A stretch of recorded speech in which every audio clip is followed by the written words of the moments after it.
आज हमारे पास क्या है, मोल प्रभाज का क्वेश्चन है, जिसमें दिया गया है कि 40 ग्राम NaOH को 90 ग्राम जल में घोला गया, तो प्रत्येक घटक का मोल प्रभाज कितना होगा।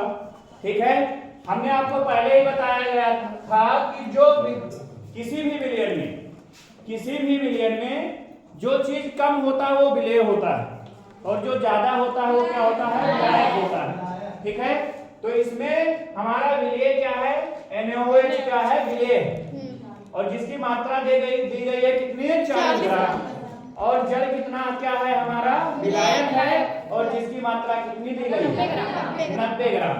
अब आपको करना क्या है, हमने कहा था कि विलेय को हमेशा B से लिख दिया करो, विलायक को हमेशा A से लिखा करो, और जो विलयन बने उसको टोटल बनता है ना विलेय और विलायक को मिलाकर, तो इसको हमेशा आप किससे लिखो, T से।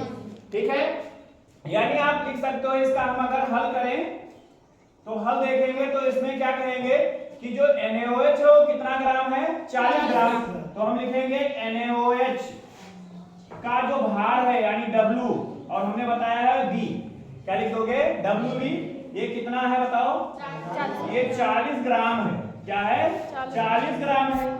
इसी प्रकार से हमारा क्या है, और जो जल है क्या है, H2O, तो H2O का भार यानी WA, ये कितना दे रखा है, 90 ग्राम है, क्या है, 90 ग्राम है।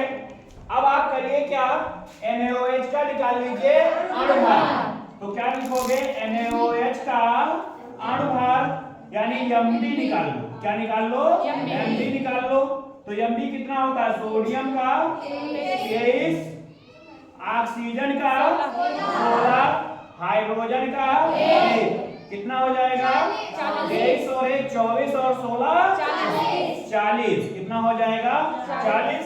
इसी प्रकार से जल का H2O का अणुभार निकाल लो, यानी Na, तो इसका कितना होगा, हाइड्रोजन का 2 यानी 2 गुणे 1, हाइड्रोजन का 1 होता है ना, 2 हाइड्रोजन है तो 2 से मल्टीप्लाई हो जाएगा, प्लस ऑक्सीजन का 16, तो कितना हो जाएगा, ये 2 और 16 मिलके कितना हुए, 18। ठीक, अब क्या निकालोगे आप, मोलों की संख्या निकाल लो। ठीक है, किसके मोल, NaOH के मोल, तो लिखोगे NaOH के मोल। ठीक है, और मोल को हमेशा ये स्मॉल n से लिखते हैं, यानी किसका है, अगर हम लिखना चाहें तो इसे Nb लिख सकते हैं, क्या लिख सकते हैं, Nb लिख सकते हैं, और Nb क्या होगा बताओ, WB बटे Mb, क्या हो जाएगा, WB बटे क्या हो जाएगा, Mb। WB हमारा कितना है बताओ, 40 ग्राम है, Mb कितना है, ये भी 40, तो ये कितना आ गया, 1 आ गया, कितना आ गया, 1 आ गया, यानी जो NaOH का मोल है वो कितना होगा, 1 होगा।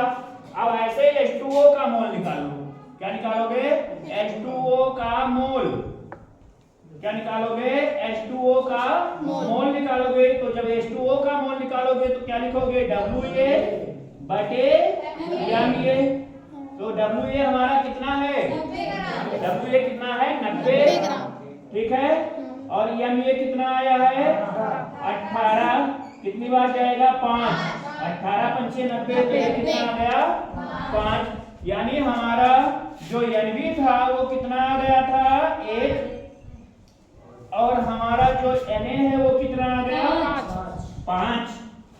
अब आप क्या निकालोगे, कुल मोल निकालोगे, क्या निकालोगे, कुल मोल, और कुल मोल निकालने के लिए क्या करते हैं बताओ, जोड़ देते हैं, दोनों के मोलों को हमेशा क्या करते हैं, जोड़ देते हैं, तो हो जाएगा Na प्लस Nb, Na है कितना 5, Nb है 1, तो 5 और 1 6, यानी कुल मोल आ गए 6। ठीक है, इतना पहले नोट कर लो, उसके बाद में आगे आपको चाई A और चाई B निकालना बताया जाता है। चाई A मतलब NaOH का मोल अंश कितना है और H2O का मोल अंश कितना है। ठीक है, इतना नोट करो आप तुरंत। अब देखो इसके बाद में हमें क्या निकालना है, NaOH का मोल अंश क्या निकालना है, NaOH का मोल अंश, और मोल अंश को लिखते हैं चाई से हमने कहा कि NaOH हमारा विलेय है, इसको लिख दो B। तो चाय भी निकालने के लिए आपको बताया गया था कि जिसका भी मोल अंश निकालना हो उसके मोल को ऊपर लिख के क्या करोगे, बटे में कुल मोल लिख दीजिए। तो क्या लिखोगे, NB बटे NT। अब क्या हो जाएगा, चाय B बराबर NB कितना आया है, 1 आया। NB कितना आया है, 1 आया है। और NT कितना आया है, कुल मोल कितने आए हैं, 6 आए हैं। कितने आए हैं, 6। तो चाय B की वैल्यू आ गई कितनी, 1/6। कितनी आ गई, 1/6। ऐसे आप किसका निकाल लोगे, H2O का मोल अंश, यानी H2O का मोल अंश इसको लिख सकते हो चाहिए। हमने कहा है कि विलायक है, इसको ये से लिखते हैं, ठीक है। तो H2O का आप मोल अंश निकालोगे यानी चाहिए निकालोगे तो क्या लिखोगे, Na बटे Nt। और Na कितना आया था, 5, यानी जल के मोलों की संख्या कितनी आई थी, 5। और कुल मोल कितने आए थे, 6। तो यानी चाहिए निकल के आ गया कितना, 5/6। ठीक है, आपका आंसर ये भी करेक्ट है। और अगर आप पॉइंट में निकालना चाहे तो आप पॉइंट में भी निकाल सकते हैं, लेकिन आपको हमेशा याद रखना है किसी भी विलयन में जितने भी घटक होते हैं उन सबका मोल अंश कितना होता है, 1 होता है। तो आप 1/6 और 5/6 को जब जोड़ोगे तो कितना आएगा, 1 आएगा। कितना आएगा, 1 आएगा कि नहीं आएगा, देखो 1/6 प्लस 5/6 कितना हो जाएगा, 6/6, जो कट के कितना हो जाएगा, 1। कितना हो जाएगा, 1 हो जाएगा। इस प्रकार इसका क्या निकल गया, मोल अंश निकल गया। ठीक है।